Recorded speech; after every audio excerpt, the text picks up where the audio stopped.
My parents taught me right from wrong. Then I discovered they were planning a murder.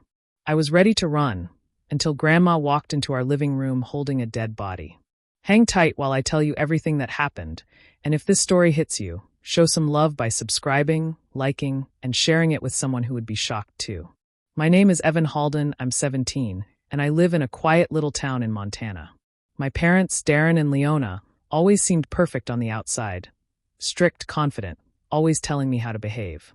I thought I knew them, but that night, everything changed. I was sneaking around the kitchen when I overheard them talking in hushed, tense voices about a cleanup job. At first, I thought they were joking, but the words made my blood run cold. They were serious. They were planning something terrible, and it had nothing to do with me at first, but soon I realized I could become a target too. My heart raced. I tried to make sense of it. Could my own parents be capable of murder? The thought was unbearable. I wanted to run, call someone, do anything to escape. But then the door creaked open, and in walked Grandma Aura. She's always been a bit eccentric, loud, sharp-tongued, the kind of woman who notices everything. But that night, she seemed calmer than anyone should be in her situation. She was dragging a large, tarp-wrapped body into the living room like it was just another chore. I froze. My parents turned toward her, their faces hardening, but Grandma Aura didn't even flinch. She pulled the tarp aside, revealing the corpse of Wesley Crane, a man I'd vaguely known from town, someone my parents had been close to before. She looked at me and said, "Evan, it's time you know the truth." Suddenly, the world I thought I lived in shattered. I realized my parents weren't just strict, they were dangerous. The realization that they could plan a murder, manipulate evidence, and even frame me made me feel trapped, like I was inside a nightmare I couldn't wake from. But Grandma Aura's presence gave me a strange sense of hope. She spoke calmly about what had happened, why they had done it, and hinted that she had been keeping an eye on things for years. I had no idea what to do next. Trusting my parents felt impossible, but standing up without a plan felt suicidal. The dead man lying in my living room, my parents' cold expressions, and Grandma Aura's knowing eyes made it clear that my life had just changed forever. I wasn't just a kid anymore. I was caught in the middle of a dark family secret, one that would test everything I thought I knew about love, loyalty, and survival. That night, I realized there was no running from the Halden family anymore. I had to face the truth, and somehow, I had to survive it. I couldn't breathe. My parents, Darren and Leona, stared at me, their faces tight with tension, but refused to answer a single question. "Evan, go to your room," my father said sharply, but I didn't move. "Tell me what's going on. Who is he? Why is he dead?" My voice shook, but my eyes were fixed on them. Leona's lips pressed into a thin line, and Darren avoided my gaze. They were acting like children caught in a lie, and that terrified me more than the body itself. Just when I thought I'd get no answers, Grandma Aura stepped forward. She didn't hesitate. She didn't stutter. "He's Wesley Crane," she said flatly, dragging the tarp slightly to show me again. "He was a family associate, and he betrayed us. He thought he could take what wasn't his. He learned the hard way." I froze. Betrayed? My heart pounded as I tried to process her words. Grandma Aura's tone was calm, but her eyes burned with a strange fire, like she had seen all of this coming. "Your parents, they wanted to frame you," she added. My stomach dropped. "Frame me? For what?" I whispered, barely able to speak. "For his murder," she said. "They planned to pin it all on you, just in case anything went wrong. That way, the law would come knocking, and you'd take the fall. They'd stay clean." My hands trembled. My own parents wanted me dead, or at least in jail, to protect themselves. Everything I thought I knew about them shattered. I looked at Darren and Leona, their faces pale now, realizing that my trust in them had been misplaced for years. They were charming, careful, and always convincing, but they had hidden a lifetime of secrets. Grandma Aura shook her head slowly. "This isn't just them," she said, her voice low and steady. "The Halden family has been involved in these networks for generations. It's in our blood, whether you like it or not. Crimes, cover-ups, betrayals. This has been going on long before you were born." I felt dizzy, the weight of her words pressing down on me. My parents exchanged quick glances, trying to regain control, but it was too late. Their world, which I had always admired secretly, was crumbling. I realized that nothing was as it seemed, that their charm and rules were just a mask for something far darker. Grandma Aura placed a hand on my shoulder. "Evan, you need to understand who you're really dealing with," she said. If you want to survive, you'll need to think carefully. Your parents won't hesitate to protect themselves, even if it means sacrificing you. The betrayal hit me like a punch to the chest. My alliance with them, the people I had trusted all my life, was gone. In that moment, I knew where my loyalty had to lie. I would stick with Grandma Aura. She was honest, sharp, and the only one who seemed willing to guide me through the storm. As I stared at Wesley Crane's body, a cold clarity washed over me. I wasn't just witnessing my parents' betrayal, I was living it. And now, with Grandma Aura by my side, I had to decide how far I was willing to go to survive and uncover every secret they tried to hide. Grandma Aura pulled me aside that night, her voice barely above a whisper. "Evan, you need to see this," she said, handing me a thick folder. My hands shook as I opened it. Inside were documents, emails, and screenshots of burner accounts showing my parents carefully forging evidence, creating fake alibis, and even planning to frame me for Wesley Crane's death. My heart froze. They weren't just ruthless. They had been plotting my downfall from the start. I looked up at Grandma Aura. They're going to kill me," I said, the words barely escaping my lips. She nodded solemnly. "If they think they can tie everything to you and get away, they won't hesitate to remove the threat, you. You have to be smart, Evan. They've trained you to trust them, but right now, survival matters more than love." The next day, I couldn't hold it in any longer. I confronted my father first, my voice breaking with anger and fear. "Dad, I know everything. You're planning to frame me for murder." Darren Halden's eyes narrowed and a cold, amused smile crept across his face. "Evan, you're imagining things. You're letting paranoia control you. You've always overreacted." His calm, confident tone tried to crush me, to make me doubt myself. Gaslighting at its worst. But I had Grandma Aura's evidence in my mind. I knew he was lying. Leona soon entered the room, her expression soft but her words sharp. "Evan, please think about what you're doing. We raised you, fed you, protected you. Don't throw all of that away," she said, her voice trembling with false sincerity. She tried to manipulate me, dragging out memories from my childhood, painting herself as the victim, and making me feel guilty for even questioning them. But it didn't work. I realized how far they were willing to go to bend me to their will. After the confrontation, I retreated to my room, heart racing. Grandma Aura appeared again, as if she had been waiting for me. "You see now," she said quietly. "You can't trust them, but you can use this. You can fight back in a way they won't expect." I swallowed my fear and nodded. "I'll do it," I whispered. "I'll work with you." She smiled, just a hint, but it gave me a sliver of hope. Together, we began planning, documenting every move, recording conversations, tracing accounts, and storing evidence. It was risky, terrifying, but it was the only way to survive. For the first time, I felt like I had some control. I realized that the betrayal ran deep, deeper than I could have imagined, but so did my determination. My parents had trained me to obey, to trust them blindly, but I had chosen a different path. With Grandma Aura guiding me, I would turn their schemes against them. I would protect myself. As I stared at the folder of evidence again, I felt a mix of fear and resolve. Betrayal had a name now, and it was my own parents. But so did hope, and it came in the form of Grandma Aura. Together, we would make sure that nothing they plotted would succeed. Not this time. Grandma Aura sat me down in the dimly lit kitchen, her eyes serious, almost grim. "Evan, you need to know why this all happened," she said, her voice low but steady. I leaned in, heart pounding. "Your parents didn't kill Wesley Crane randomly. They stole a hidden cash reserve he kept. Money he never told anyone about. When he confronted them, they decided to end him. That's the truth." My stomach turned. All the pieces were falling into place. The secretive phone calls, the late-night whispers, the way Darren and Leona always seemed to vanish when things got serious. And now, the horrifying reality that they had murdered a man over money sank in like a stone. Grandma Aura continued. "And that's not all. They're planning to get rid of me too, because they know I'd snitch. That's why I've been careful." I felt a chill run down my spine. My parents weren't just dangerous. They were calculating, willing to kill anyone who threatened them. I glanced at Wesley's body again, lying under the tarp, and felt a strange mix of fear, anger, and determination. "What do we do?" I asked, my voice barely above a whisper. Aura looked at me with a sharp, knowing gaze. "We hide him for now," she said. "We need time to plan. We need proof. And we need to make sure they don't catch us in the act." Together, we moved quietly, dragging the tarp-wrapped body into the old shed behind the house. Every creak of the floorboards made me flinch, but Aura's steady hands guided me, keeping my fear in check.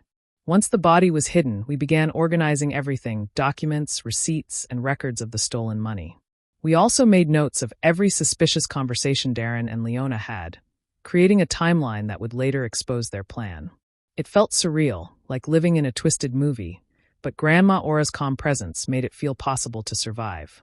Then the moment of panic came. Darren entered the living room, looking around with a frown.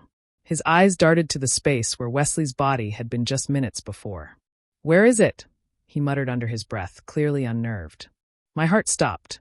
He was noticing, questioning, and I knew we had only seconds to remain unseen. Aura placed a hand on my shoulder, squeezing gently. "Stay calm. Don't say a word." We watched as Darren searched the room, growing more agitated, and finally muttered something about Wesley needing to be moved to a safer spot. He had no idea we already knew the truth, and that the body was hidden safely, out of his reach. In that tense moment, I realized just how close we had come to disaster. My parents were ruthless, cunning, and dangerous, but Aura and I had the upper hand, for now. Hiding Wesley wasn't just about safety. It was the first step in turning the tables. Every whispered plan, every calculated move, brought us closer to exposing them, closer to surviving them. I looked at Aura, determination replacing fear in my chest. The perfect crime they thought they had pulled off was now exposed to us, and soon it would be exposed to the world. Darren and Leona had underestimated us, and that would be their biggest mistake. I sank onto my bed, head in my hands, feeling like the world had collapsed around me.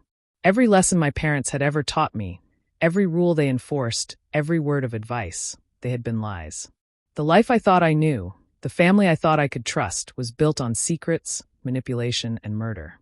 I felt numb, betrayed, and terrified all at once. Grandma Aura sat beside me, her presence steady and grounding. "Evan, I know it's hard," she said softly, "but right now you need to think like they do, or like their enemies would. Cold, strategic, careful. Fear won't save you. Planning will." Her words pierced through the haze of shock I was drowning in. I nodded, swallowing back tears, trying to focus.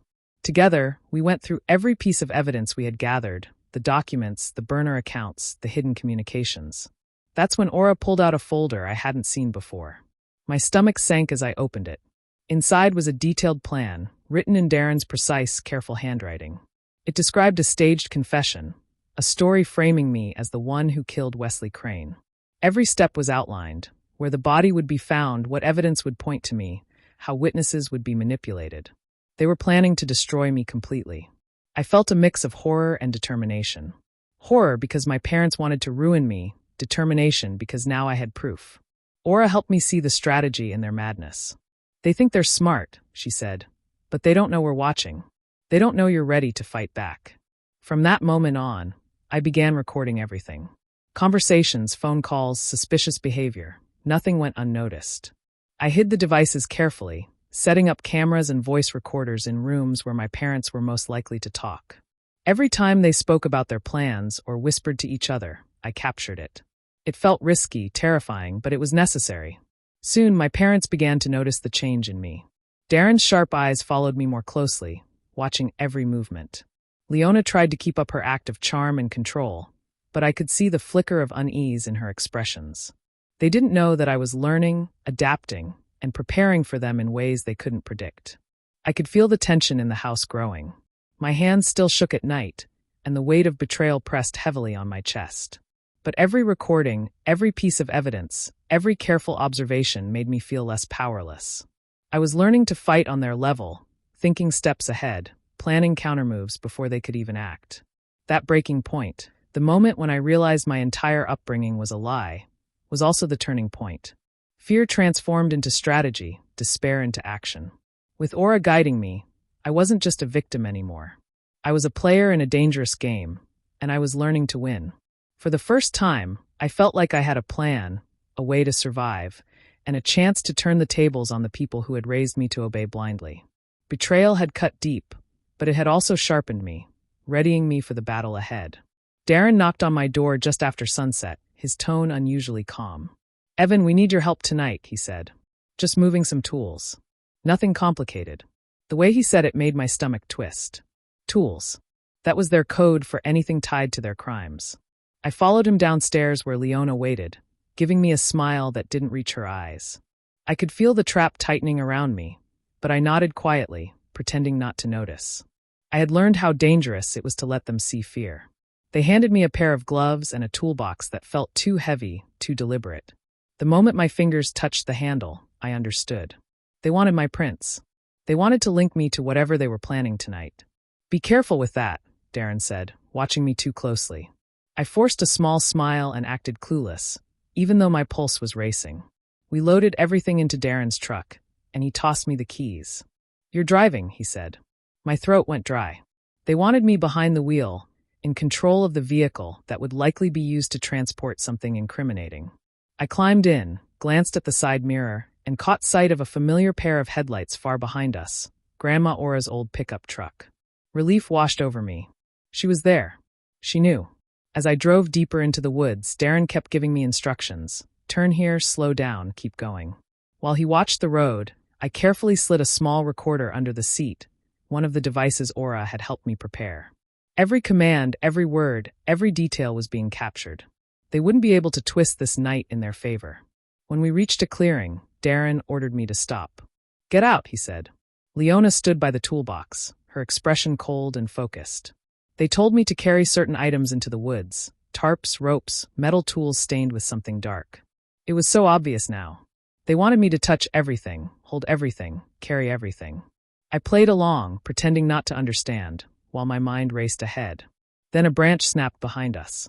Darren spun around. Aura stepped out of the shadows, her posture firm, her eyes blazing. "What the hell are you two doing with this boy?" she demanded, her voice sharp enough to cut through the night. Darren's jaw tensed, and Leona's face twisted in panic and anger. "Aura, go home," Darren growled, stepping closer as if he could intimidate her. But Grandma Aura didn't move. She planted her feet and stared them both down. "You're not setting this child up for your mess," she said. "Not tonight. Not ever." Leona quickly reached for the toolbox, her hand shaking. Darren moved toward Aura, and for a second, I thought he might actually hurt her. I stepped in between them, heart pounding, ready for whatever came next. The tension in the clearing felt like it could explode at any moment.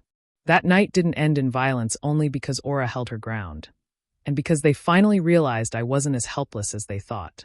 The setup had failed, and they knew it. Aura and I waited until nightfall, the sky dark and the air crisp, before moving Wesley's body back to the Halden property. Every step was calculated, silent, careful. The shed had been a temporary hiding place, but now it was time to use the body to our advantage. We dragged the tarp-wrapped corpse through the shadows, careful to avoid the main path where Darren and Leona might spot us. My heart raced with every creak of the floorboards, every rustle of leaves, but Aura's calm guidance kept me focused. Once inside the house, we placed Wesley in a position that would incriminate my parents. Gloves and footprints, fingerprints carefully left in strategic spots, and scattered papers made it look like they had been handling him. I watched Aura's hands move with precision. She had done this before, I realized, though I didn't know how often. "It has to look accidental, like a mess they made in a hurry," she whispered. I nodded, following her instructions. Every detail mattered. One mistake could undo everything. Next, I set up the audio recorders around the house. In the kitchen, in the living room, and even in Darren's study, I planted small devices capable of capturing every whispered argument. I had learned from the setup night how my parents behaved when they thought no one was listening. Their voices sharp, cold, full of manipulation. Tonight, I would catch it all. Every plan, every lie, every moment they revealed their guilt would be preserved for proof. Hours later, Darren came into the living room, his face tense. He noticed small things first. The slightly moved rug, the faint outline of the tarp, the faint smell of the body we had cleaned up for presentation. His eyes narrowed. "Something's off," he muttered, scanning the room. I pretended to be asleep on the couch, trying not to breathe too loudly. But I knew he could feel it. That Aura was here, and we were not obeying his rules. Leona appeared behind him, her movements stiff, and whispered, "I don't see anything. Maybe it's nothing." Darren's jaw tightened. "Nothing," he growled, his eyes sweeping the room again. "Aura," he hissed under his breath. I could see the recognition in his face. He realized she was working against him. Aura stepped into view, her stance unyielding. "You underestimated us," she said calmly. Darren's face went pale, and Leona's hands trembled. "This isn't going to go your way," Aura continued. "Everything you've done, every plan, every lie, it's being recorded. Every word you speak, every move you make tonight is evidence." The tension in the room was suffocating. Darren's muscles tensed as if he might strike, but he knew he was outmatched. His carefully controlled household, his authority, was crumbling before his eyes. I watched him struggle to maintain control, knowing that the recordings we had planted would soon make him powerless. For the first time, I felt a shift in power. The body, the recordings, Aura's cunning, it all worked together. Darren and Leona's grip on the house and on me was slipping. Tonight, the Halden family's perfect crime was unraveling, and there was nothing they could do to stop it. The tension in the Halden house exploded that evening. Darren cornered me in the living room, his face twisted with anger and fear. "This is all Aura's fault," he shouted, jabbing a finger toward my grandmother. "She's poisoning your mind, Evan. You think you know everything, but she's filling your head with lies." I felt my chest tighten, every word hitting me like a punch. I tried to speak, but the lump in my throat made it impossible. Leona stepped forward, her voice soft, almost pleading. "Evan, please don't listen to her. We've raised you. We've always," her words faltered, and in that instant she slipped. In trying to comfort me, she revealed details she shouldn't have known, details about the stolen money, the secret accounts, and Wesley Crane's confrontation. My mind raced as I processed everything, realizing how deep their lies and schemes went. I knew it was time to act. I reached into my pocket, pulling out one of the small devices I had set up earlier. "Listen to this," I said, pressing play. The recording filled the room with the unmistakable sound of my parents' voices, arguing about Wesley, their plans to frame me, and how they intended to cover up the stolen money. Darren froze, his face paling, while Leona's jaw tightened. This can't be real," Darren shouted, his voice cracking as he looked between Aura and me. "You think you can turn against us? You think this proves anything?" Aura stepped forward, calm and unwavering. "It proves everything," she said, her tone like steel. "You killed Wesley Crane because he found out about your stolen cash. You planned to frame Evan, and you didn't hesitate to manipulate, lie, and threaten anyone who got in your way. Everything is on record." Darren's fists clenched at his sides. "You think you're untouchable?" "I will." He stopped, his anger meeting Aura's fearless stare. Leona backed away, her earlier confidence crumbling, while Darren's threats hung in the air, empty and desperate. He realized, finally, that he had underestimated us. I felt a strange mixture of fear and clarity.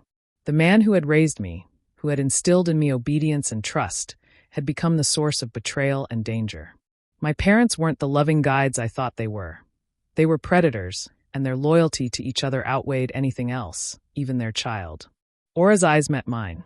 "You have a choice, Evan," she said softly. "You can continue to be trapped in loyalty to people who would destroy you, or you can survive. Survival is not betrayal, it's wisdom." In that moment, something inside me shifted. I felt the weight of years of deception lift, replaced with a fierce determination. Loyalty to my parents would kill me, but survival, justice, and truth would save me. I took a deep breath, stepping back from Darren, letting go of the fear that had kept me silent for so long. Tonight, the Halden family's walls cracked. The civil war within our home wasn't just about a dead body or stolen money. It was about power, truth, and survival. And for the first time, I chose myself over the family that had betrayed me. I spent the night planning every detail, going over each piece of evidence, every recording, every document Aura and I had collected. By morning, I was ready. I made an anonymous tip to the authorities, sending everything digitally and including detailed locations, timelines, and explanations. My heart pounded as I clicked send, knowing that the trap was set and the consequences would unfold fast. Darren and Leona were already anxious, pacing the house, whispering about the stolen money and their next move. I overheard Darren muttering, "We can't stay here. We have to get out before anyone notices." Leona nodded, gathering cash and stuffing it into duffel bags, her hands trembling. They were panicked, thinking they were still in control, but they didn't realize we had turned the tables. Aura and I slipped outside quietly, moving toward the driveway. I watched as Darren opened the garage and started loading their truck with the bags of stolen money. Aura climbed into her old pickup, engine rumbling softly, positioning herself strategically so they wouldn't be able to leave without passing her. Her calm confidence contrasted sharply with their frantic movements. Evan, distract them, Aura whispered. I nodded, trying to steady my shaking hands. I ran out onto the driveway, calling Darren by name. Wait! I shouted, feigning panic. You forgot something in the house. He froze, eyes narrowing at me. What are you talking about? He snapped, but I didn't stop. I kept moving, gesturing toward the open door, drawing his attention completely away from the truck. Leona's hands flew over the money bags, shoving them back inside the truck, but Darren couldn't resist turning back toward me. Evan, stop messing around, he yelled. That's when I saw the flashing lights in the distance, deputies arriving, just as Aura had planned. My pulse skyrocketed. Time was working in our favor. Aura honked her horn sharply, blocking the driveway. Darren cursed under his breath, trying to maneuver around her truck, but it was too late. The deputies pulled up behind them, shouting commands to exit the vehicle. Panic turned Darren and Leona's faces pale. They realized they were trapped, caught red-handed with the evidence we had meticulously collected. They stumbled out, hands in the air, voices trembling as officers read their rights. I watched from a distance, my body tense, every nerve alive with adrenaline. I had imagined this moment for weeks, seeing them powerless, finally held accountable for everything they had done. And now it was real. The deputies led them away, handcuffs clicking around their wrists, the stolen money recovered and documented. Charges included murder, evidence tampering, and conspiracy to kill me. I felt a mix of relief, exhaustion, and a strange, bitter satisfaction. The people who had raised me, who had tried to destroy me, were finally facing justice. Aura came over and placed a hand on my shoulder. You did well, Evan, she said quietly. You stayed calm, smart, and brave. That's how survival works. I exhaled slowly, letting the tension drain from my body. The final reversal had worked. Darren and Leona had lost, and for the first time in my life, I felt free. Free from fear, free from manipulation, and free to finally start living on my own terms. After Darren and Leona were taken away, Aura and I sat in silence for a long moment. The house felt empty, the tension replaced by an eerie quiet. I realized how much I had depended on her, and how alone I had truly been in this world of lies. It didn't take long for me to decide. I couldn't stay in that house, surrounded by memories of betrayal. Aura offered me a room in her small, cluttered home. You'll be safe here, she said simply. I nodded, grateful, knowing that for the first time, I would finally feel secure. Living with Aura was an adjustment. Her eccentric habits, the way she brewed tea at odd hours, and her endless stories of the family's past crimes made me realize just how deep the Halden corruption ran. While I unpacked my few belongings, she quietly mentioned that Darren and Leona were already trying to shift blame, claiming that I had orchestrated everything. My stomach twisted at the thought. Even behind bars, they couldn't stop lying, couldn't stop trying to drag me down with them. Aura placed a hand on my shoulder. Let them try. The truth is on our side now, and we'll make sure nothing they hide goes unnoticed. She helped me go through old family records, bills, and hidden accounts, showing me how Darren and Leona had siphoned inheritance money meant for me. With her guidance, we tracked it all down, reclaiming the stolen funds and securing documents proving their manipulation. Each paper I held felt like a small victory, a quiet revenge against the people who had tried to ruin me. As the days passed, I began to process everything. Betrayal had left scars that weren't just physical. They were emotional, deep, and raw. I thought about how my parents had shaped me, controlled me, and then tried to destroy me when I became inconvenient. Yet, alongside that pain, I felt a strange sense of clarity. Aura had shown me that survival and wisdom mattered more than blind loyalty. I was learning to trust myself, to make decisions without fear, and to reclaim the life that had almost been stolen from me. One evening, I sat by the window, looking out at the quiet Montana horizon. The world felt different now, both heavier and freer. I had lost the family I thought I knew, but I had gained something far more valuable: control over my own destiny.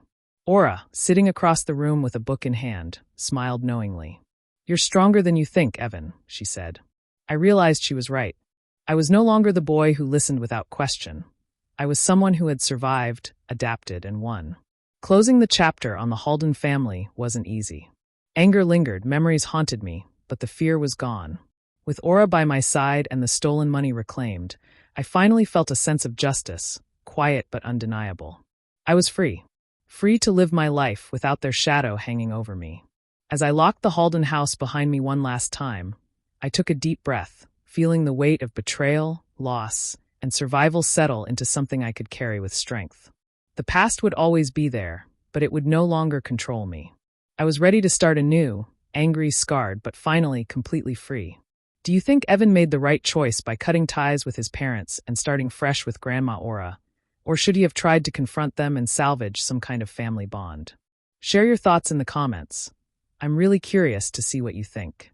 And if you love stories full of suspense, betrayal, and revenge like this one, make sure to subscribe and hit the notification bell so you never miss an update.